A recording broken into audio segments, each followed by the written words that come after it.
Hey, this is Nomar Slevik, author of UFOs Over Maine, and you're listening to the Ghosts in the Valley podcast.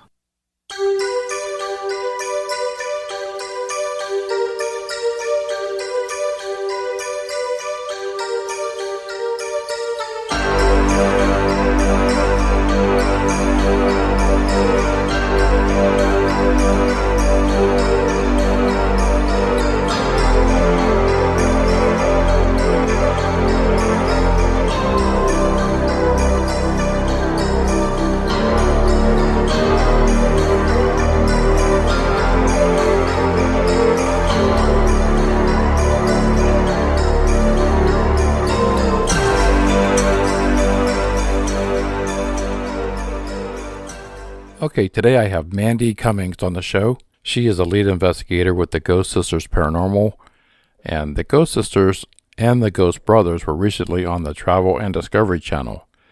Welcome to the show, Mandy. I mean, that's really impressive to be on the Discovery and Travel channel with the... who are the Ghost Brothers? The Ghost Brothers are awesome. They were a group of friends who were on the Travel Channel and Discovery Plus for like 4 years, and it was very interesting how we ended up being on their show. That's pretty cool. You got Ghost Brothers and the Ghost Sisters. I know, and I predicted this was going to happen before it did. I said, we had already started the team. I said, Ghost Sisters are going to end up joining the Ghost Brothers watch. And that happens. It was like everything happens for a reason, I believe. And it just the way it all lined up. And I'll have to tell you that story. Whenever you're ready for me to tell you it, I'll tell you it. I'm ready. Oh, you're okay. So I worked in law enforcement for 8 years. And before I even started my team, I've always wanted to go to the Mansfield prison. And finally, there wasn't like a year wait. And I ended up getting a ticket offline to go it wasn't a private investigation. It was public. And, I've always been drawn to the paranormal because I've always been dealing with spirits since I was young. And so I was very intrigued by it. And I didn't know how to investigate. So I just ended up ordering a couple of devices. I had an EMF detector. I had a recorder and a spirit box, SB7, and flashlight and GoPro on. But when I got my tickets, I was like, oh no, I'm the only one going to be on this investigation. So I asked my sister, actually I called up my sister and I'm like, Chastity, I'm going on this investigation. I got me a ticket and I don't want to go alone. I need you to get your ticket and go with me. Of course, she was like, couldn't believe I was going to do this. And I said, let's just go. It'll be fun, So anyway, we did. And when everybody was outside taking pictures before they let everyone go in to investigate, we kind of like snuck down to the solitary area while the lights were still on. And when nobody was down there, I had my GoPro on and I turned on the spirit box and I'm asking questions. And I kept hearing this guy. He kept saying, hey, and I'm like, I told my sister, I said, I keep hearing this guy.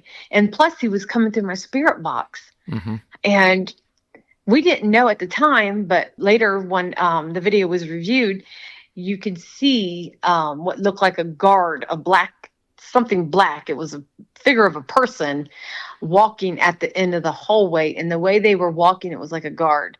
And, I worked in law enforcement. I know the walk, mm-hmm. And you could just tell. And there was also a black shadow figure standing in the middle of the hallway there where the cells were. But we didn't know that at the time until later. So anyway, we were excited, we captured something, first time ever going on an investigation. And we got what you call the Holy Grail, I guess, what people want to find, an apparition. And so anyway, something told me, don't lose this video. Don't delete anything. Keep the video. And so after going on that investigation, it was a week later, I called up my sister and I said, hey, I'm starting up a team and you're joining me. And she was like, what? She's like, whatever, So it went from there, and probably, I want to say about 2 years in, Ghost Brothers came out, and we were like, oh, wow, these guys, Ghost Sisters, Ghost Brothers. Well, as it turns out, I have a friend. She's a producer. She works for all these different production companies on the Travel Channel. Mm-hmm. And at that time, she was the producer for Ghost Brothers. And she sends me a message, and she's like, because she knew I worked in law enforcement, and they weren't looking for paranormal investigators. They were looking for someone who had an experience that was in law enforcement or something like that. Mm-hmm. And as it turned out, when I captured that, I wasn't a paranormal investigator. I didn't even have a team. So it worked out great. I ended up being on the show, and my sister, she didn't get to go and meet them, but her face is on there. Like, she got 3 seconds of fame because you can see her. And but I got to meet the guys, and I got to tell my story. I was the person who was on the episode the longest with the guys. I'm in like 6 clips. Mm-hmm. So it was pretty cool. Wow. So that's how that became. But it was so weird because, it's like everything aligned. Me getting in law enforcement, the fact that I was in law enforcement got me on the show. It's just weird how it all lined up, but that's how it all happened. Yeah, I don't believe in coincidences, so everything happens for a reason. Exactly. And I think, would you say that maybe that was the jump start of the Ghost Sisters? I would say that well, we had already been at that time, because that was 2 years ago. We started in October of 2017. Oh, okay. So we'd have already been investigating for like 5 years. Yeah, that was awesome to have that opportunity to tell the story. Right. And meet the guys, because we're a lot like them in the field. They're funny guys. Are they out of Ohio too, or where are they located? They are. Oh, I don't know where they're located. They're not in Ohio though, Oh, okay. But they're further away. Uh-huh. But they are funny when they're in the field. They are funny, and that's how we are. So it's I just thought that was awesome because we are a lot alike. So your team is you and your sisters. Yes. Is there 3 of you? Yes, 3 of us, and we are biological sisters. And what's your sister's names that are on the team? Chastity, and she's been on the team since I started the whole thing. And Bobby Joe, she's only been on the team for maybe 3 years now. Okay, and do each one of you have a different gift that you bring to the table, or? Yes, each of us have our own talents that we bring. Chastity is the comic relief. We never know what's going to come out of her mouth when she's asking questions from the spirits, she's always doing something goofy, but that's good because when you're out there investigating, spirits love that. They were people too at one time. So depending on the environment that we're in, a lot of times we get a lot of communication because they love the energy. Right. Yeah, and she's sensitive. And me, I'm the intuitive medium, so I'm able to channel with the spirits when I'm out there. My other sister is the skeptic, but she is kind of like, now she's becoming like the skeptic / clairvoyant. All of a sudden, it's like she's opening up to the spirit world, and it wasn't something that she intended to happen. It just, she started seeing them, started hearing them, and it was just like, oh, I was skeptic. And I like that, because, you kind of ground each other. Yeah. Or sometimes we'll bounce off each other too much, and it can cause conflict a little bit. I was just going to say that. Yeah. A little bit of sisterly love, so to speak, Yes, and the people love it when we're out there because we do bicker at each other because we're sisters. It's what we do. We keep it real.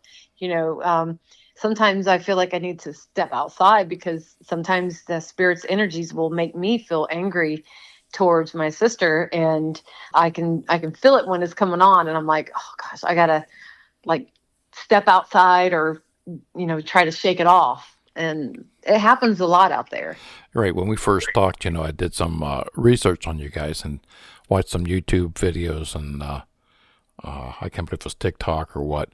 But I like the way you guys were, as I say, keeping it real. You were down to earth, and you are who you are. You You're not putting we're on authentic. right. You're not putting on a show for other people. I mean, you're doing what you love to do, and just being yourself. And I love that. So you're based out of Marion, Ohio. Yes, we are from Marion, Ohio, and that's where we're based out of. Marion is north. It's about 35 minutes from Mansfield, and we have little surrounding counties around us. We got Delaware, Ohio, Kenton, Ohio, Upper Sandusky, Gallion, Ohio, Bucyrus, and then Marion's like right in the center. Now, you travel outside your area for an investigation? Yeah, we do travel around the states to do businesses or paid locations. But when it comes to doing residential cases, people's homes, we tend to stick around close to us, like maybe an hour or two away from where we're at. That'll be the furthest. But I will say this because it's going to end up happening here soon. We are going to travel to Kentucky to do a friend that's in my sister's business with her. It's her family's having some issue going on at a family location in Kentucky, and they want us ladies to come and check it out. And usually I wouldn't do that to travel for a residential case, but this one's interesting, so I'm going to do it with the team. So we're going. Do you prefer residential over commercial? It depends. I like to help the families, because sometimes they always want to. A lot of times, people they instantly think it's something demonic, and it's like, listen, it's like 90% of the time it's not going to be. And I'm not saying those cases aren't out there because I'm sure they are, but we haven't come across that. Now, angry spirits, yeah, because I'm a firm believer how you are in this life. When you pass away and you're still here lingering, you're going to be how you were in life. If you were evil, you're going to be an evil spirit. If you were outgoing, you're going to be a fun, outgoing spirit. Or if you're angry, you're going to be angry. So a lot of times on these investigations, when it comes to the residential cases, we are dealing with angry spirits. And that's the same thing with the spirits. Yeah, I agree with you. You have, angry spirits or a pissed off spirit. It doesn't make it a demon. Mm-mm. But people think because they've got all this stuff going on that, or they're being scratched. And just because, not to say that something, evil wouldn't scratch, but sometimes you could be dealing with a spirit trying to get your attention. If you're dealing with children, if you're dealing with children that are disabled or handicapped in some way, they're going to try to get your attention by maybe scratching you, And it doesn't always have to be something demonic. It's just another way they are trying to get your attention. Any case you've been on that stands out the most to you? A residential case wise? Or either residential or commercial. Well, yeah, we did do a residential case that was it was like probably one of the best I've ever ran into. They thought there might have been something demonic or something going on, but that wasn't the case. But this location where they lived, they definitely had, I want to say they had a poltergeist. They captured on videos of the door opening and slamming shut from the basement. There was all kinds of crazy stuff. It might have even been a funeral home at one time. They don't know, or they held wakes there. But when we went and investigated, we got all kinds of crazy communication. And we use a device. It's a spirit box, but it's called the ink box. And it's like it looks like an 80s boom box. And it's awesome. And it has different, it has the FM and the AM, and it has sweep 1, sweep 2. And those are just, the sweeps are lesser frequencies. You're not sweeping through like on an FM station, it's sweeping really fast and you're getting all kinds of different frequencies coming through. But with sweep on this device, it's not like that. It's less frequencies. So I'm dealing with maybe 1 or 2 frequencies, but you get clear communication. It's unreal, very intelligent responses. And these spirits were, it was kind of sad. And because the guy that lived there, he had a past, he had a bad habit. He had used substances, he had been incarcerated. and was out doing good in his life, working, taking care of his family. And I think that he had things follow him from where he was incarcerated from. And then he had issues with a father that had passed on. And so I felt like that thing was feeding off of him. It was making him angry. And the spirits kept coming through the box, calling him out. I mean, it was unreal. It was a crazy night, but it was what they said was going on was truly going on. And we ended up saging the house when we were done. And, we told them when we do that, that could, sage burns spirits. They don't like it. So it kind of kicked up the energy for them a little bit after we were there. But I think things did calm down for them a little bit. But that was a very interesting case because they had poltergeist activity happening. Definitely some angry spirits. Yeah, you mentioned like voice boxes and spirit box. I mean, I've seen one of your episodes. You had a device like a brainwave. Yes, yeah, the brainwave. And I thought that was very interesting. I never heard that. Mm-hmm. So Katie Stafford, you might know him from Discovery Plus and the Travel Channel. He's known as the mad scientist. He was on what was Devil's Perch or something like that on the Travel Channel. He was on multiple shows. So he is a celebrity, but he's also known as someone who builds devices. He's known to make these devices, and we have about 3 things of his that he's made for us, and the brainwave was one of them. And only 4 people have this device, and I am fortunate to be one of those people. And there's other celebrities that do, but I won't call them out, but they do. And the whole point of the device is it reads your mind, and whatever you're thinking, it comes through that spirit box. So I've been trying to incorporate what is the best method to use a device like that in the field. We've tried different things, kind of like almost like using it like the Estes method, but not so much like that.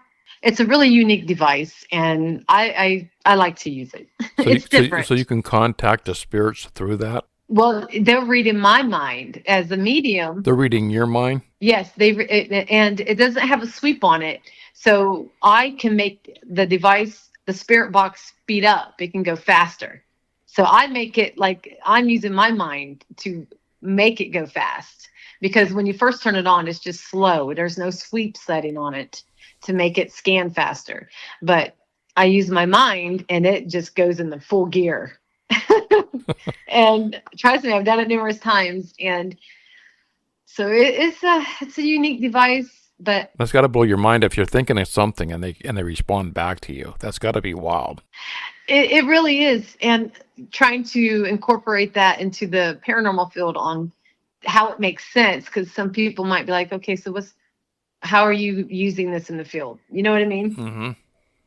Kind of like using your gift of being a medium in the field, Yeah, and I've had my sisters ask me questions, and I can't hear them, and I'm like channeling with them, but I can't hear their questions, and I'm just whatever's in my mind is coming through that box. I know you were having trouble with the one episode I was watching you. I think it was a chirping like a bird or something. And, yes. So I think what was going on with the device like that, because it's pulling from 2 different things. It's pulling from the headgear, and it's pulling from the spirit box. So I did have a cheaper battery in there, and I think I need to probably use an Energizer or something stronger. And it shouldn't do that. And if it does continue, them guys are awesome. They'll be like, they love us girls. So they'll just be like, you can send it back and we'll check it out. No cost, See, I love learning things on this show, and I came across that. I'm like, wow, because I'm old school, so I go back to 20 some years ago when I did my documentary on Ghost in the Valley from Northeast Ohio, Western PA. And nice. A friend of mine, he kind of like this guy, who invented that brainwave thing. He invented this box. It was kind of a ghost box / infrared device. And it was pretty cool because he got a patent on it. Nobody else had that. And that's basically all we used, other than some audio equipment. But the stuff out today is like it just blows my mind. Charts on the wall. Now the apps are on the cell phones, I don't know if you use those, the stick figures and. Yeah, I know. It's interesting. No, I don't use those. I do have the brand new. I got two SLS cameras. I have the old version and I have the 3D version of the SLS camera. Oh, sweet. I love it. I haven't seen the 3D version yet. It's nice. And what's your favorite piece of equipment that you use? I love my intercom box made by Jay Prather. Mm-hmm. It's also a direct link, so I can touch a little button on there, and they can use my energy to pull for me to communicate more. And that is straight communication from spirit. When Jay Prather built that device, he blocked it from radio communications. Yeah, that's my next question. Yeah, he blocked all radio communication. He said, if I do get any radio communication, it's going to be very rare. Because when he built it, he made sure that this device did not get that. And I love that device because sometimes the ink box will be in a place that has a lot of stone, a lot of brick, and we can't get the ink box to get that communication. Mm-hmm. And then the intercom box will. But those are my two, the ink box and the intercom box. I do love my recorder. I have a really good recorder. It's real sensitive. It picks up some amazing stuff, and I love my SLS camera. So those are my favorite. Have you or your sisters ever been hurt during an investigation? Well, besides someone tripping and falling on their own. On their own. Or one of the sisters pushing the other sister, Yeah. I do. No one's been hurt, but I've been scratched a couple times. But I didn't feel like it was anything evil. I just felt like maybe I upset somebody, and we're never disrespectful. But sometimes if you're women in a men's area, like a men's club, mm-hmm. they don't want you there. Right. Well, and we go in these places that you got animals running around, bats. I attract bats. Okay. They'll tell me when we go to these locations to investigate, they'll be like, we don't never see bats in here. And then all of a sudden we'll be investigating and then boom, there's a bat. It's like, what? No, I haven't dealt with bats, but I have dealt with crows. That was different. Yeah, that would be different. Crows are very, very smart. Yes. Yeah, they are. Well, anyway, what got you interested into the paranormal to begin with? Ever since I was 9 and 10, I had been dealing with things. I had lost a brother, and it was I had stuff going on before he passed. I always sensed somebody was around watching when nobody was with me. That fear, But it seemed like things got worse after my brother passed away, and because I was really close to him. He was always coming around me. I would hear what I believe was him walking around in the room, messing with my radio, turning it up and down, things like that. And then as I became a teenager, I started having things happening. I would feel someone sitting on my bed. I even experienced someone climbing in my bed. Just seemed like anywhere I was living, I was having all these crazy experiences happening throughout my life. And they messed with my electronics. I had them talk to me through alarm clocks. My brother pretty much was warning me about my house before it burnt. My house almost burnt down.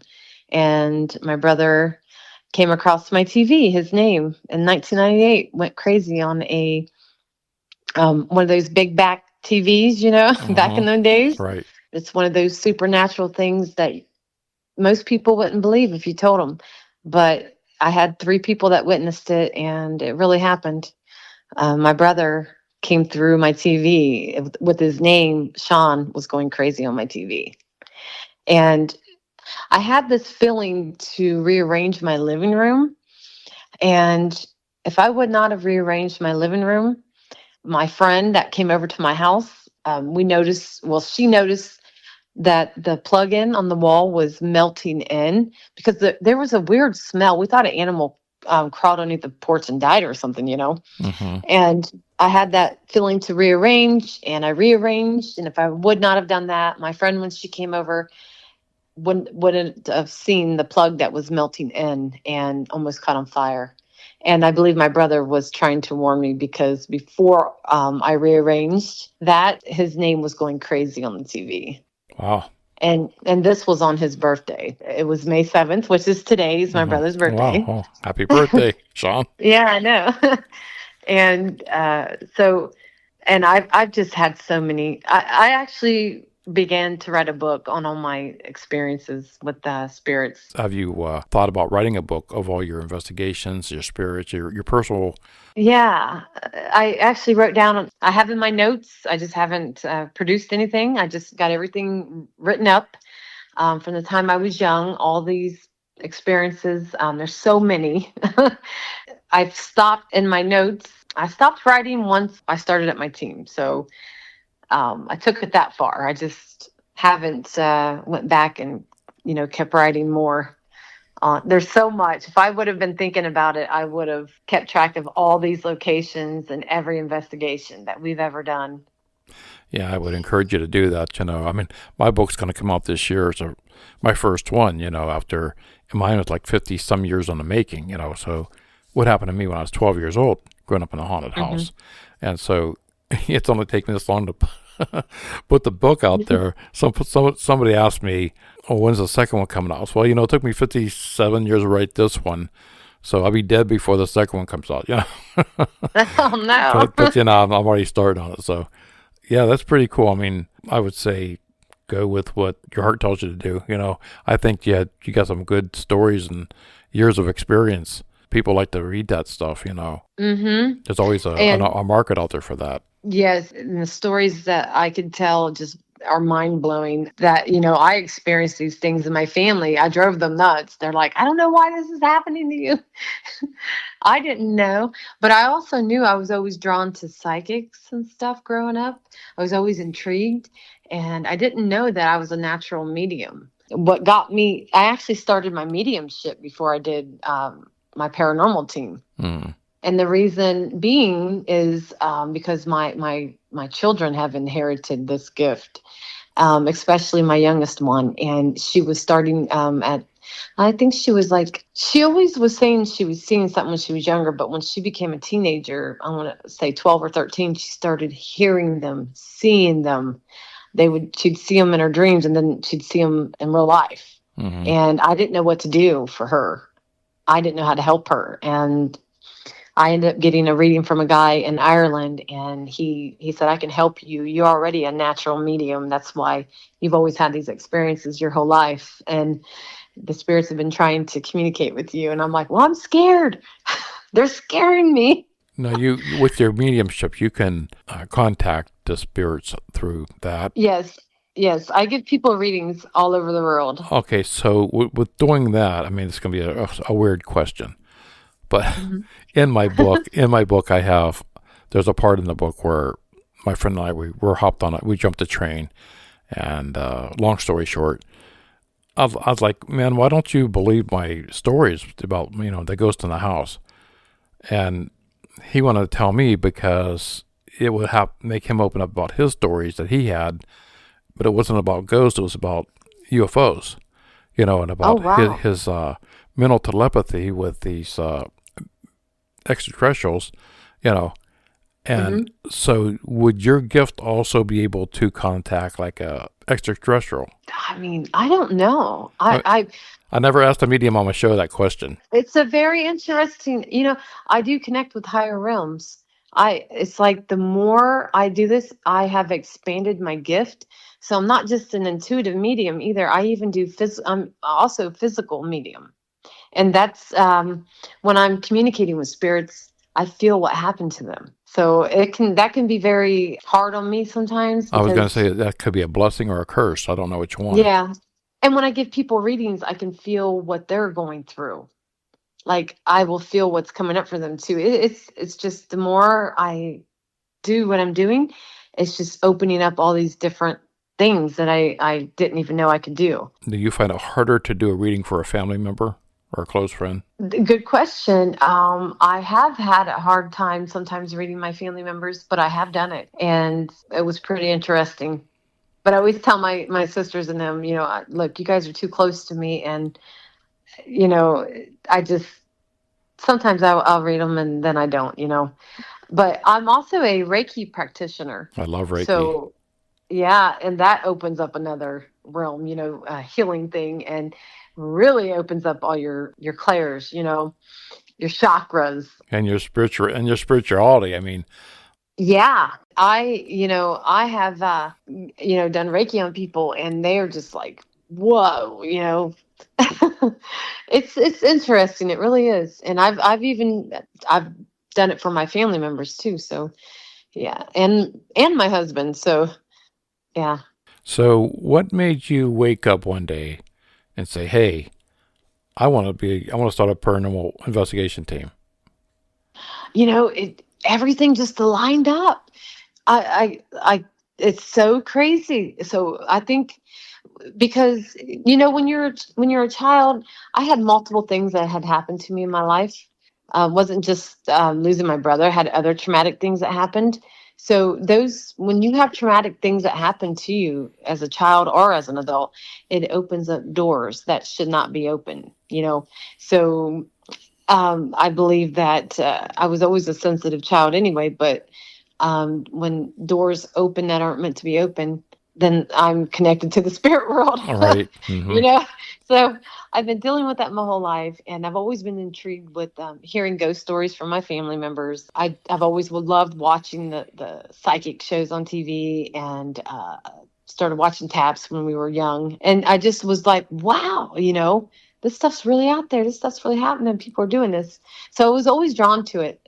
But I never knew that I'd be doing this until, I had to get help from a medium who helped me with my mediumship and helped me learn how to help my daughter.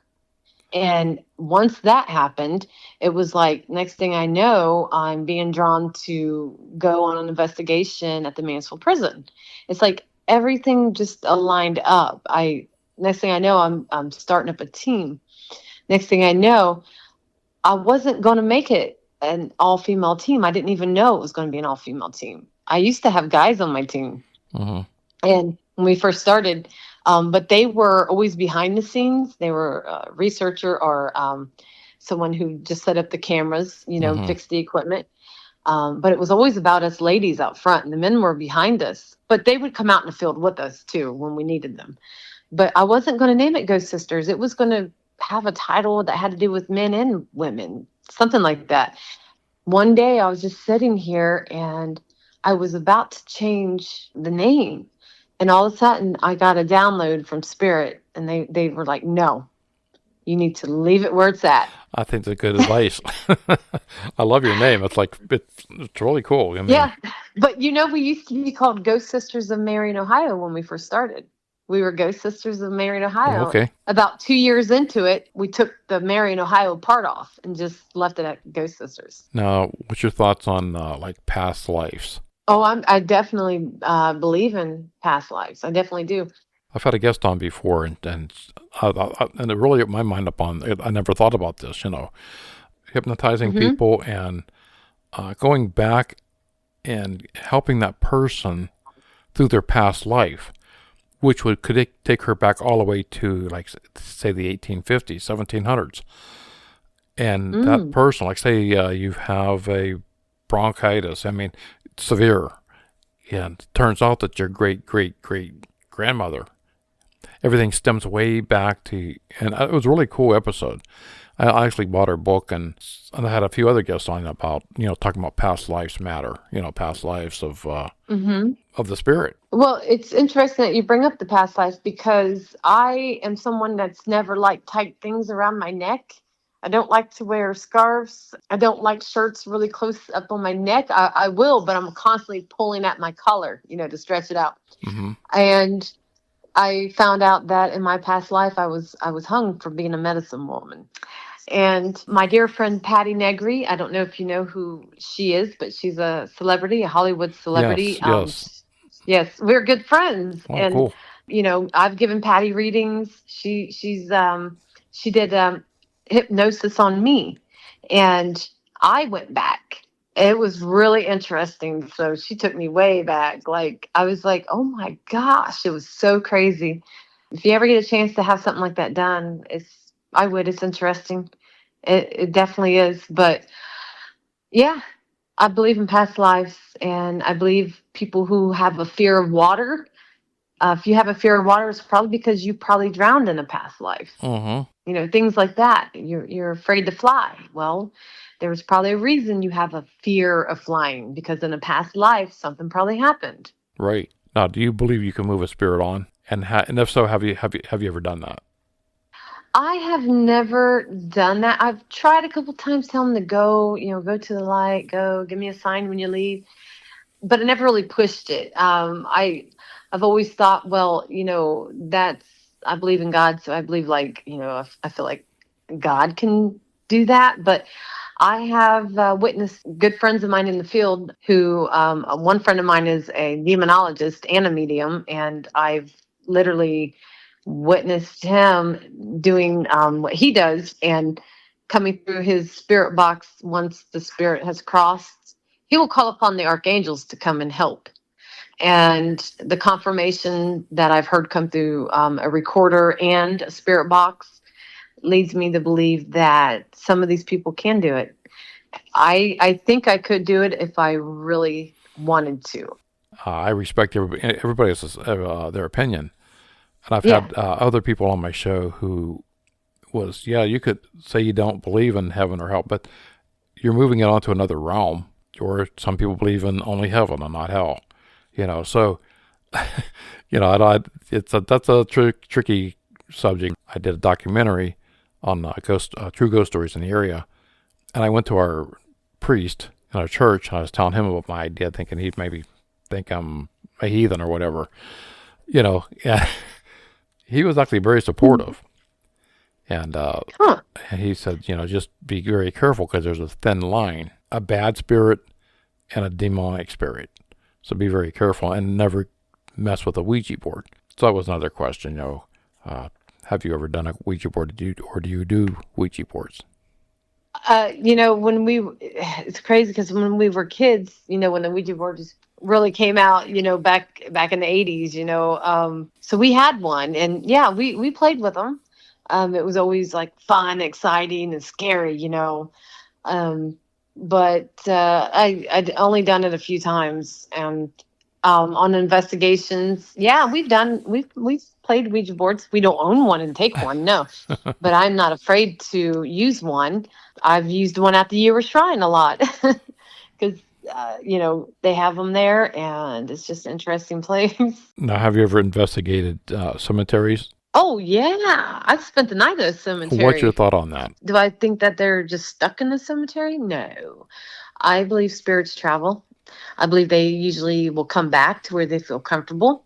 I don't see nothing wrong with it, but there could be. You got to be careful because you don't know what is lurking around a cemetery. Right, You know? and I've had other teams say it's just tough to do an investigation in a cemetery because of the amount of spirit. Well, we did spend a night at a location in Tennessee at a cemetery, and it had witches that were buried there, like old, old stuff. Mm-hmm. There is a lot of spirits there, but I don't, in my opinion, it doesn't make it harder. It makes it more interesting because you're getting different stuff, I think. Would you agree that Ohio is one of the most haunted states in the United States? I'm going to say, yeah, it's probably top 5. If you would Definitely. if you would ask me that question 2 years ago, I would say no, because of all the people I've had on the show, all around the world, Hmm. But you know what? I mean, I've had more and more responses, not just a guest on the show, but more and more responses from Ohio Oh, and wow. places I've never been to, like your town of Marion. I've never been there. No, I've been to Mansfield. I've been to, Columbus. And I love the places to go to that aren't your Lizzie Borden houses. I like the off the beaten path place, Hmm. that people haven't heard of. Yeah, that's what I like. The new locations, never investigated. I love it. All right, how do you use I think I asked you this, I'm not really sure, your gift of being a medium in your investigation? Do you just call out, or do they come to you? Oh, I feel the energy from the time I arrive. As soon as I step out of the car, sometimes they'll come to me before I even get there. Because I've always said, spirit picks and chooses who they Yeah. want to connect with. Yeah, they definitely do. And I don't always try to tune in the spirit. I kind of tune in, tune out during an investigation because I don't want it to be all about, but I'm receiving. I want other people to get the validation, with our devices, not just what I'm getting. So, and I don't want to make it when we're live all about me, what I'm getting.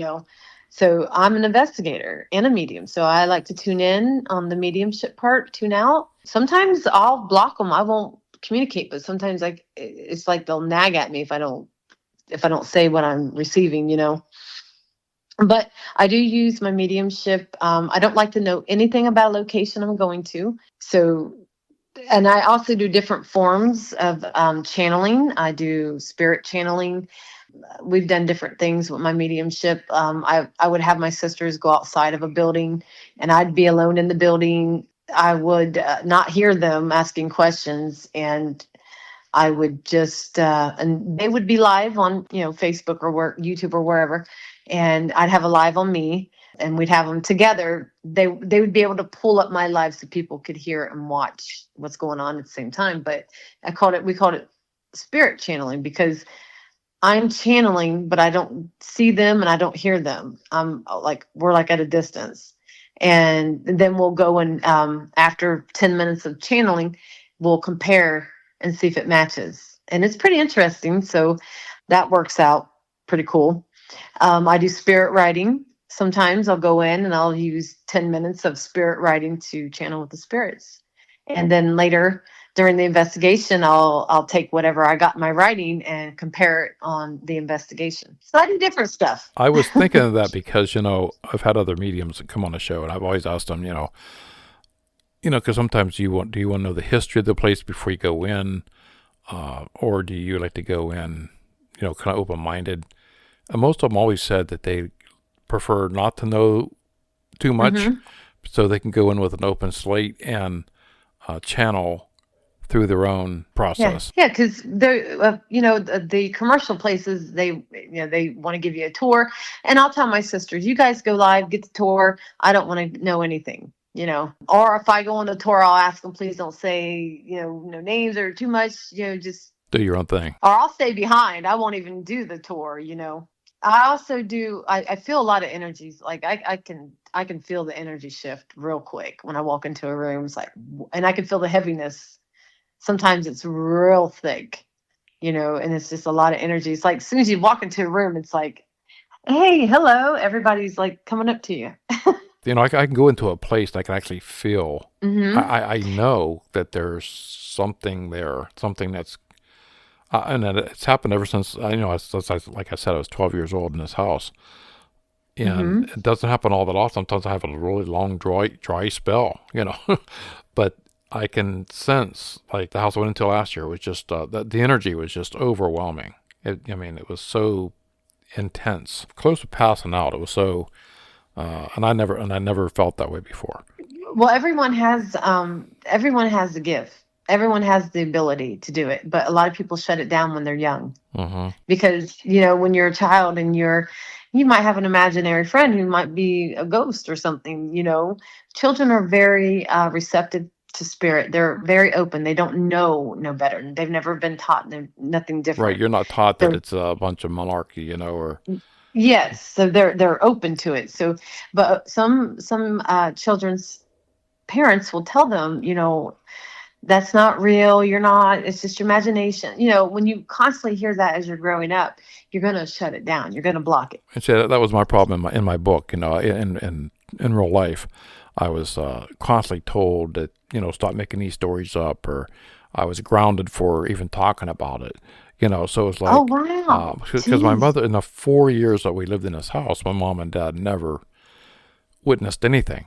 So it was just my sister, myself, my brother, a few friends and relatives that had come over.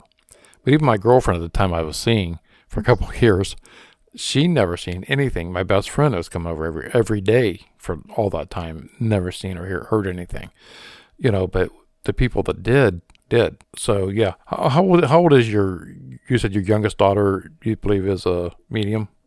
Oh, she is definitely. But she's been dealing with spirits since she was little. So hers started probably when she was like, I remember like 9 and 10. And after her father had passed, it got worse for her. She started hearing and seeing them. And I mean, she would have dreams and then she'd see them. She'd see them in her dreams and then she was seeing them in real life. Kind of like you and your brother. Yeah, oh, it was her, like she sees them all the time. She was seeing them in school, even as a teenager going to school, driving down the road. She said she freaked me out one day because I was getting ready for work and she had left to go to school, and she was on our road and she slammed on her brakes because she thought she about hit a woman. And she called me freaking out and she said, "Mom, I thought I almost hit a woman." I'm like, "What?" She goes, "I slammed on my brakes. I thought it was a woman, and here it was a ghost." It was a woman walking in white across the street, and there's a cemetery by our house. And my daughter was like, "Oh my God." She was freaked out. Mm-hmm. I take her to doctor's appointments and she was seeing spirits around the doctors. It was crazy, dealing with everything she had been going through. And Well, she's got the gift, yeah, and she seen them. Like, I see spirits with my eyes, like I see people if they want me to see them, and I have, but I see them more in my third eye. Mm-hmm. As for her, she will see them. Like, it's not in her third eye, she's seeing them. And I do both. How do you do the tarot cards too, or Yes, I palm do readings? tarot. I don't do palm readings, but I do tarot. I do Reiki, the mediumship. I even do remote viewing. I've done that. And I also can even do psychometry, where I think that's what it is, where you can touch objects and read them. Mm-hmm. I've done that. Like, when I do big events for my mediumship, I'll people buy tickets and I'll do big events, and people will bring their loved ones' belongings, and sometimes I'll read them. It really opened my mind up, and you probably got a different perspective on this also with the when we had the total eclipse, Mm-hmm. like right in the line of it, in our area. So Mm-hmm. it was so I'd never experienced that before. I mean, yeah, eclipse, yes, but to be in that path, it was such a feeling. It was weird. It was eerie. What was your experiences with that? With, like, say, the total eclipse? I mean, did you feel like any? I felt like it made a shift with the activity with spirits, at least around my house, anyway. That's what exactly another medium told me, was that the spirits were busy, very busy. Yeah, it just like shifted the energy and like maybe kicked things up, because I've had a lot of spirits follow me home anyway. But definitely there is some interesting things that's happened here at my house. So, yeah, which is nothing new for me. It's been my pleasure having you on the show. I want to thank you for sticking with me and with all the little setbacks we had at the beginning there. Yeah, I want to put your links on the bottom of the episode where people can contact you for mediumship or investigations. Yeah, I appreciate that. Also, I have a new documentary getting ready to come out. It's going to be on Scare.network TV. And this was filmed this year in January at a place called the Ewer Shrine in Bristol, Tennessee. And I filmed with Shane Pittman and Sean Austin and Josh Purvis. So you guys are going to want to check that out. That'll be coming out soon. Right now, they're doing the editing and everything for that documentary right now. So it's going to be good. I promise you guys, a very, very interesting documentary. Thank you, Mandy Cummings, for coming on the show. Mandy is the lead investigator with the Ghost Sisters Paranormal. It was really an enjoyable episode. And please check out Mandy and the Ghost Sisters Paranormal links at the bottom of this episode. And I will see you in another 2 weeks. Ghosts in the Valley podcast.